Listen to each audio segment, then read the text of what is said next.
बोललं ते त्यांचा आवाज आता भरपूर वाढलाय.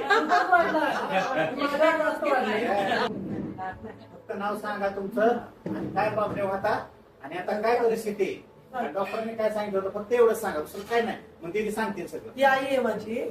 तिला 6 महिन्यापूर्वी चेस्ट पेन होत होता, हात दुखत होता. तर आम्ही डोळेकरांच्याकडे ते त्यांनी नाव सांगितले, डॉक्टरने सांगितलेलं एन्जिओग्राफी करा. पुण्याला गेलो तर त्यांनी डायरेक्ट एन्जिओग्राफी करून बायपास सर्जरी करायला सांगितली. पण आई खूप भित्री आहे. ती म्हणजे मी मरल पण काही ऑपरेशन करणार नाही. तर आम्ही म्हणलो नाही आई. मग आमच्या गणेश थ्रू ह्यांचं कळलं की तो म्हणे माझा असा रिपोर्ट आलेला आहे, ताई तू एकदा घेऊन ये.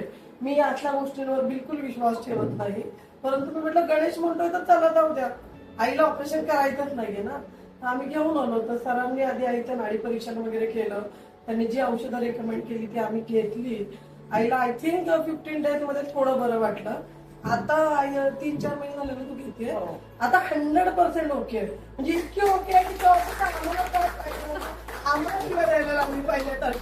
सगळ्यात महत्वाचं पायऱ्या चढता येत नव्हत्या.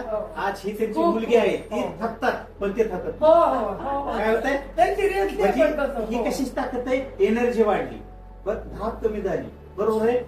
धाप वगैरे काहीच नाही. सगळ्या गोष्टी जर एवढ्या होत असतील तर आपण केलं पाहिजे का नाही केलं पाहिजे, मेडिसिन घेतली पाहिजे का नाही घेतली पाहिजे. बरोबर आहे.